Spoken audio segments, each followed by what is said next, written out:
Audio article by the Common Constitutionalist entitled Shameless Democrats Call Florida Governor Scott Shameless. Hurricane Matthew has wreaked havoc on the east coast of Florida.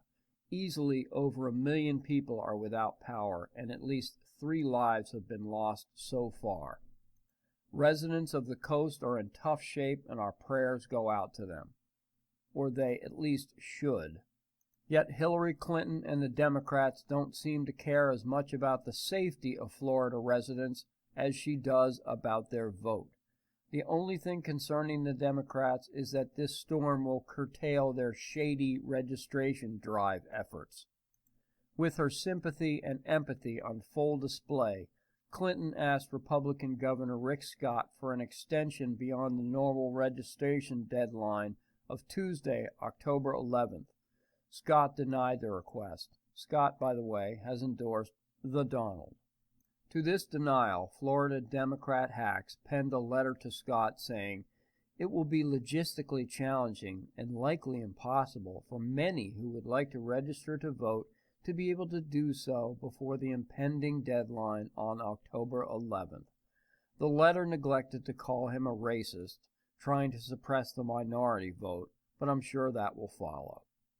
Upon rejecting the request, Scott said, "Everybody has had a lot of time to register. On top of that, we have lots of opportunities to vote.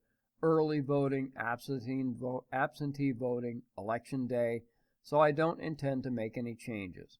Come on, Governor. They've only had 4 years.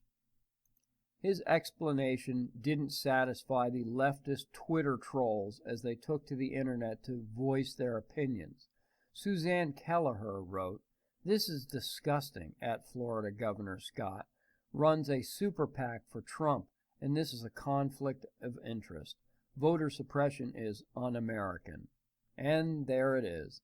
The politicians don't need to use the S word, suppression, because their idiot followers will do it for them. Another wrote, "Rick Scott is a disgusting, shameless, opportunistic human being." What they obviously don't know, and probably wouldn't care if they did, is that it's doubtful that Scott even has the authority to extend the deadline. And why would they care? After witnessing how King Barack has wielded his power unconstitutionally, and what a crook their candidate is, why would any Democrat care what the law says? But this whole incident is a bit of the pot calling the kettle black, as voter suppression is standard practice for the Dems. In 2012, Breitbart posted an article explaining how the Obama hacks had sued the state of Ohio in an effort not to grant a hardship waiver of 3 additional days to vote for members of the military. The commander-in-chief attempted to suppress the vote of his own troops. This wasn't just about registration. This was an actual attempt at voter suppression. And as we are all well aware, this certainly was not the first attempt Democrats trying to suppress the vote. Recall the Bush v. Gore election in 2000, where Al Gore's people cherry-picked only certain Democrat counties to manually recount. The Dems then sent an army of Democrat lawyers to descend on Florida in an all-out attempt to disqualify overseas military absentee ballots. In some counties, the smarmy Democrat attorneys rejected 100% of the military ballots.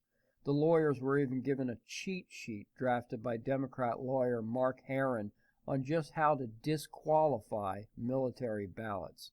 No matter how the Democrats and the media try to spin this, the party has actively sought to suppress the votes of the men and women in the military.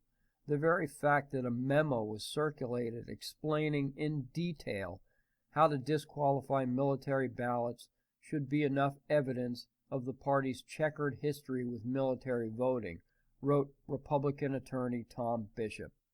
Maybe before they start spouting off, dopey Democrats should learn a little history. Thanks for listening.